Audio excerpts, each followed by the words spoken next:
India versus Australia రేపటి నుంచి second ODI అడిలేడ్ ఓవల్లో ఆడుతున్నారు ఈ మ్యాచ్. అయితే ఈ మ్యాచ్ కంటే ముందు ఈ పిచ్ మీద యూవీ రేస్ యూజ్ చేశారు ఆస్ట్రేలియా. అది ఎందుకో మీకు ఎక్స్ప్లెయిన్ చేస్తా. అండ్ ఆస్ట్రేలియా స్క్వాడ్ లో ఇద్దరు experience players are back. Alex Carey ఇంకా ఆడమ్ జాంపా ఇంకా స్ట్రాంగ్ అయిపోయింది టీం. మరి ఇండియా వైపు కుల్దీప్ యాదవ్కి ఆపర్చునిటీ దొరుకుతుందా లేదా? అండ్ ఫైనలీ ఇండియా ఈ మ్యాచ్ గెలిచి సెకండ్ ఓడిఐ సిరీస్ ని లెవెల్ చేస్తారా? ఛాన్సెస్ ఎలా ఉన్నాయి?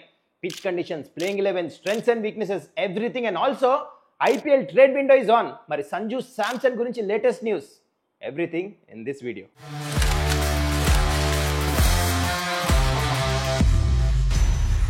నమస్కారం, వెల్కమ్ టు సుమన్స్ టగౌట్. ఎలా ఉన్నారు అందరూ? దివాళీ ఫుల్ ఎంజాయ్ చేస్తుంటారుగా, ఐఎమ్ ష్యూర్.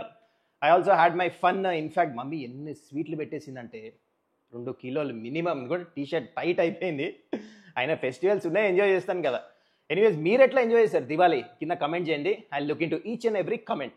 అయితే ఈ వీడియోలో చాలా ఉన్నాయి విషయాలు మాట్లాడుకుంటాం. ఒకటేమో మ్యాచ్ ప్రివ్యూ, దాని తర్వాత సంజు శాంసన్ న్యూస్ కూడా వచ్చింది, ఐపీఎల్ ట్రేడ్ విండోది. And before I get into all the details, ఇంకా ఈ ఛానల్ సబ్స్క్రైబ్ చేసుకోకపోతే కైండ్లీ డూ దట్. సో ఈ మ్యాచ్ అడిలేడ్ ఓవల్లో ఆడుతున్నారు. పిచ్ గురించి చెప్పే ముందు ఈ గ్రౌండ్ డైమెన్షన్ గురించి చెప్పాలి. ఎందుకంటే స్లైట్లీ డిఫరెంట్ ఉంటుంది గ్రౌండ్. సైడ్ బౌండరీస్ ఏమో చిన్నగా ఉంటాయి, స్ట్రైట్ బౌండరీస్ ఏమో పెద్దగా ఉంటాయి. సో స్పిన్నర్స్కి బౌలింగ్ వేస్తాం అంత ఈజీ కాదు. సైడ్ బౌండరీస్ యూజ్ చేసి బ్యాటర్స్ సిక్స్లు కొట్టేస్తారు. అందుకనే ఈ గ్రౌండ్లో 88% ఫాస్ట్ బౌలర్స్ వికెట్స్ తీస్తారు, స్పిన్నర్స్ కొన్ని 12%. And now coming to the pitch. First మీకు చెప్పాల్సింది, చాలా వర్షం పడింది గ్రౌండ్లో. లాస్ట్ 1 వీక్ నుంచి వర్షం పడుతూనే ఉంది. ఆన్ అండ్ ఆఫ్ డ్రిజిల్ అవుతుంది. అందుకని ఏం చేశారంటే యూవీ రేస్ యూజ్ చేశారు. And what is UV rays? పిచ్ని డ్రై చేస్తానికి మీరు ఆల్రెడీ పిక్చర్ చూస్తున్నారు. ఆ రేస్ వల్ల ఏమవుతుందంటే పైన సర్ఫేసే కాదు, లోపల పిచ్ కింద సర్ఫేస్ కూడా డ్రై అవుతుంది. డ్రై అవటం వల్ల ఏమవుతుంది, సర్ఫేస్ అనేది హార్డ్ ఉంటుంది. అప్పుడు బాల్ బ్యాట్ మీదకి వస్తుంది. ఒకవేళ కింద అండర్నీత్ మాయిశ్చర్ ఉందనుకోండి, డ్రై లేకపోతే బాల్ ఆగేసి వస్తుంది. It becomes hard for batting అనమాట. సో టెక్నాలజీ ఎంత డెవలప్ అయిపోయింది చూడండి. అందుకనే గ్రౌండ్స్ మీద డ్రైయింగ్ దర్ బెస్ట్. సో ఆ యూవీ రేస్ యూజ్ చేసి డ్రై చేస్తానికి సర్ఫేస్ ట్రై చేస్తున్నారు. Okay, now coming to the numbers. History ఏం చెప్తుందంటే 240 to 250 is the average score. And ఇక్కడ డ్రాప్ ఇన్ పిచెస్ యూజ్ చేస్తారు. అన్ని స్పోర్ట్స్ ఆడతారు ఈ గ్రౌండ్లో, అందుకనే డ్రాప్ ఇన్ పిచెస్ యూజ్ చేస్తారు. అందుకనే స్కోర్ బికమ్స్ అన్ప్రెడిక్టబుల్ అనమాట. ఒక మ్యాచ్ 200 ఆల్ అవుట్ అయిపోతారు, ఒక మ్యాచ్ 280, 290 కూడా రావచ్చు. కానీ ఈ పిచ్ 240 to 250 అనుకోండి యావరేజ్ స్కోర్. అండ్ ఇప్పుడు దాకా లాస్ట్ 10 మ్యాచెస్లో సెకండ్ బ్యాటింగ్ చేసిన టీమ్స్ 6 times గెలిచినాయి. అంటే మరీ అంతేమి వేరియబుల్ ఏం లేదు, జస్ట్ ఒక మ్యాచ్ ఎక్కువ అంతే. 10లోంచి 6 మ్యాచెస్ సెకండ్ బ్యాటింగ్ టీం గెలిచినాయి. కానీ ఐ ఫీల్ పర్సనలీ ఈ మ్యాచ్ టాస్ గెలిస్తే సెకండ్ బ్యాటింగే చేస్తారు. ఎందుకంటే మళ్ళీ వర్షం కూడా ఎక్స్పెక్టెడ్ ఉంది. లాస్ట్ మ్యాచ్ చూసారు కదా పర్త్లో ఏమైందో, స్టార్ట్ స్టాప్. అందుకని సెకండ్ బ్యాటింగ్ టీంకి అడ్వాంటేజ్ కింద అయిపోతుంది. ముందు టార్గెట్ ఎంత ఉంటే తెలుస్తుంది. అందుకని. అండ్ వన్ మోర్, ఈ వెన్యూ గురించి చెప్పాల్సింది. ఇండియాకి ఫేవరెట్ వెన్యూ. లాస్ట్ 6 మ్యాచ్ల్లో ఒకటే మ్యాచ్ ఇండియా ఓడిపోయింది. అండ్ లాస్ట్ 2 మ్యాచెస్ ఆస్ట్రేలియాతో ఆడినప్పుడు ఈ గ్రౌండ్లో 2 మ్యాచ్లు ఇండియానే గెలిచింది. నేను అదే కాదు, ఇండియాకే ఫేవరెట్ కాదు, విరాట్ కోహ్లీకి కూడా. తనకి ఈ గ్రౌండ్లో 5 ఇంటర్నేషనల్ 100s ఉన్నాయి, హైయెస్ట్ విరాట్ కోహ్లీకి ఒక వెన్యూలో ఇన్ని సెంచురీస్. అండ్ అదే కాదు, బయట నుంచి అయితే బ్యాటర్ వచ్చి ఆస్ట్రేలియాలో ఆడారో ఈ గ్రౌండ్లో Virat Kohli has the highest average, highest runs across all formats ఈ గ్రౌండ్లో. సో ఇండియాకి, విరాట్కి this is a favourite venue. So this is about the venue. Now let's look at Australia playing 11. ఈ మ్యాచ్కి ఇద్దరు ఎక్స్పీరియన్స్ ప్లేయర్స్ వెనక్కి వచ్చేసారు. ఆడమ్ జాంపా ఇంకా అలెక్స్ క్యారీ. ఫస్ట్ ఓడిఐలో వీరు అవైలబుల్ లేరు, సెకండ్ ఓడిఐకి వచ్చేసారు. They bring experience to the squad. And ఏ ప్లేయర్స్ ప్లేస్లో రావచ్చు వీళ్ళు? ఒకటేమో కునేమన్ లెఫ్ట్ ఆర్మ్ స్పిన్నర్, ఇంకోటేమో జాస్ ఫిలిపి. విరాట్ కోహ్లీ క్యాచ్ తీసుకొని 30 runs కూడా కొట్టాడు లాస్ట్ మ్యాచ్. అయినా I think these 2 will make way for these 2 experience players. చూడండి స్క్వాడ్ చూడంగానే లాస్ట్ మ్యాచ్ కంటే ఎక్కువ ఈ మ్యాచ్ ఇంకా స్ట్రాంగ్ అనిపిస్తుంది. ఎందుకంటే ఆడమ్ జాంపా మీకు తెలుసు కదా, is a genuine wicket taker. And Alex Carey మంచి ఫాస్ట్ ఆడుతాడు, is a brilliant wicket keeper కూడా. So Australia looking better than last match ఈ మ్యాచ్. Now coming to India playing 11. ఈ మ్యాచ్ గురించి 2 talking points. Number 1, Prasidh Krishna Harshit రాణాని రిప్లేస్ చేస్తాడా playing 11లో? ఎందుకంటే last match Harshit Rana was looking rusty, ఎక్కువ రన్స్ ఇచ్చాడు, షాట్ వేసాడు. ఆస్ట్రేలియా బ్యాట్స్మెన్కి ఏదైతే బాల్స్ వేయద్దో ఎగ్జాక్ట్లీ అదే వేసాడు షాట్. ఈజీగా రన్స్ కొట్టారు. దాంతో మొమెంటం మొత్తం ఆస్ట్రేలియా వైపు వెళ్ళిపోయింది. మిడిల్లో ఓవర్స్లో మీరు గమనించుంటే. మరి గౌతమ్ గంభీర్ ఆ మూవ్ చేస్తాడా? ఒకటే మ్యాచ్ హర్షిత్ రాణాని ఆడిపించి నెక్స్ట్ మ్యాచ్ డ్రాప్ చేస్తాడా? This something we have to wait and watch. Number 2, Kuldeep Yadav playing 11లో ఆడాలని నాకు అనిపిస్తుంది. లాస్ట్ మ్యాచ్ కూడా ఆడిపిల్లే చాలా ఫరక్ పడింది. ఎందుకు ఆడిపియాలంటే నేను అంటున్నా అంటే, ఒక రిస్ట్ స్పిన్నర్ ఉండటం టీంలో చాలా ముఖ్యం. వికెట్స్ తీసడం తెలుసు. ఆస్ట్రేలియాలో హైయెస్ట్ వికెట్స్ అంటే స్పిన్నర్, మోస్ట్ సక్సెస్ఫుల్ స్పిన్నర్ ఎవరు అన్ని ఫార్మాట్స్లో? Shane Warne. Late Shane Warne. ఎందుకు? రిస్ట్ స్పిన్నర్ బాల్ బౌన్స్ అవుతుంది పిచెస్ మీద, ఆ రిస్క్ తీసుకోవాలి. ఇండియా ఏంటంటే ఎక్స్ట్రా బ్యాటర్ ఉండాలి, వాషింగ్టన్ సుందర్ అని ఆ నెంబర్ 8 దాకా వెయిట్ చేస్తున్నారు. తను లోవర్ ఆర్డర్ బ్యాటర్ హిట్టర్ కాదు. ఈ వాషింగ్టన్ సుందర్ నెంబర్ 3 నెంబర్ 4 ఆడిపోయింది, తను మంచి సెటిల్ ఆడతాడు, కానీ కిందకు వచ్చి నితీష్ లాగా పవర్ హిట్టర్ కాదు. సో ఆ ప్లేస్ వేస్ట్ అవుతుంది. అండ్ వాషింగ్టన్ సుందర్ వేసే off spin Axar Patel left ఆర్మ్లో అదే కవర్ చేస్తున్నాడు. ఇద్దరు సిమిలర్ కైండ్ ఆఫ్ బౌలర్స్ అనమాట. So waste. మీరు రిస్క్ తీసుకొని ఒక 7 బ్యాటర్స్ ఆడిపోయండి. ఆస్ట్రేలియా చూడండి 7 బ్యాటర్స్ ఆడిపిస్తున్నారు, 8 ఆడిపియట్లే. నెంబర్ 8 ఎవరు వస్తున్నారు వాళ్ళకి? మిచెల్ స్టార్క్ వస్తున్నాడు బ్యాటింగ్. సో అట్లానే మీరు 7 దాకా బ్యాటింగ్ పెట్టుకోండి. నేను కుల్దీప్ యాదవ్ ఆడితే ఏంటంటే అవతల పక్క బ్యాటర్స్ని మీరు అవుట్ చేయొచ్చు. ఈ బౌండరీస్ చిన్నగా ఉన్నాయి, రిస్క్ తీసుకోద్ది, ఈ మ్యాచ్ కూడా ఆడిపోతే ఇంకా కష్టమే. You have to take your risk లేదే రివార్డ్ రాదు. అండ్ కుల్దీప్ చెప్పినప్పుడు 2023 నుంచి ఇప్పుడు దాకా ఓడిఐస్లో highest wicket taker, last match player of the match. దీని గురించి చెప్పి తగాయించిపోయాను నేను. ప్లేయింగ్ లెవెన్లో మాత్రం ఆడిపోయకలే. మరి చూద్దాం ఈ మ్యాచ్ అని ఆడిపిస్తారు లేదో. చాలామంది అంటున్నారు ఆడిపియాలని చెప్పేసి, but management is going against him. But ఈ మ్యాచ్ ఆడిపిస్తే ఫరక్ పడుతుంది.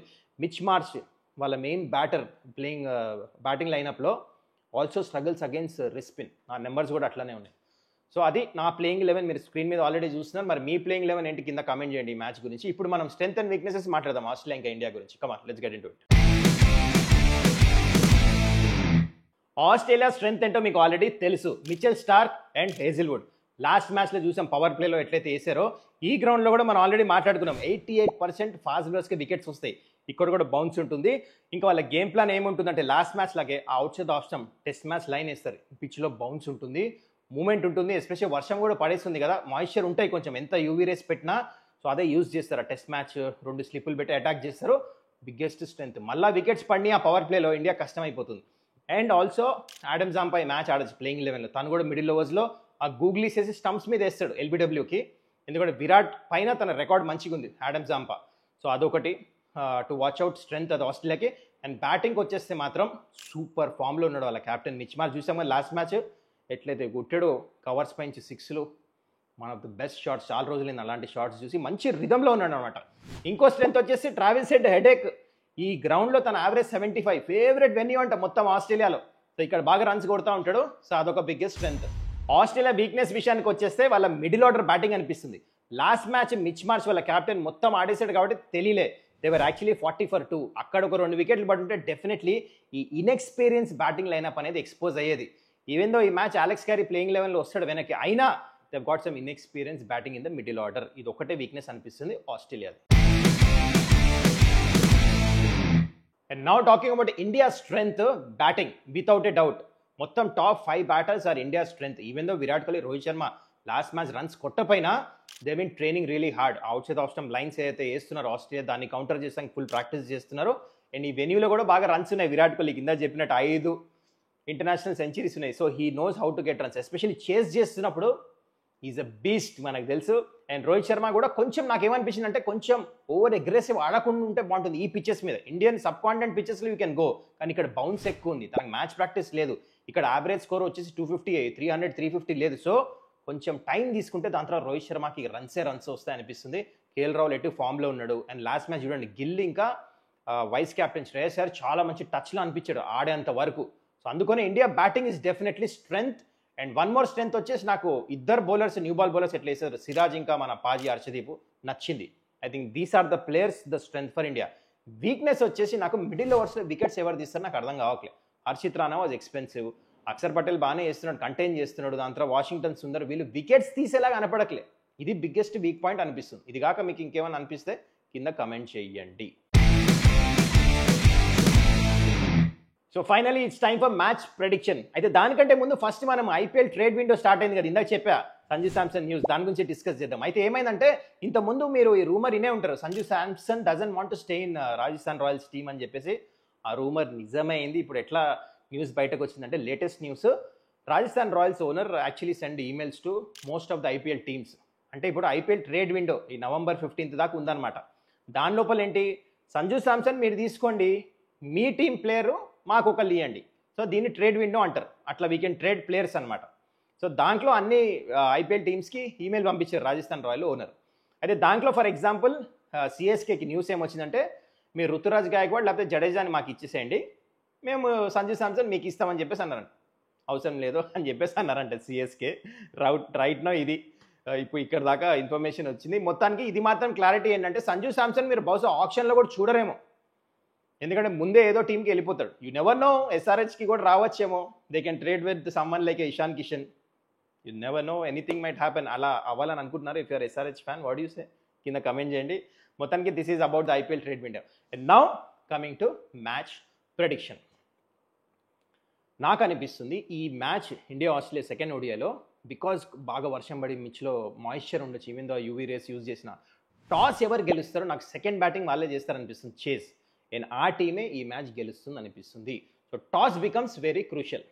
అది నా ప్రెడిక్షన్. మరి మీరేమంటారు, ఎవరు గెలుస్తారు ఈ మ్యాచ్ కింద కామెంట్ చేయండి. I hope you enjoyed the video. మళ్ళీ ఈ మ్యాచ్ రివ్యూలో కలుద్దాం. Till then take care, bye.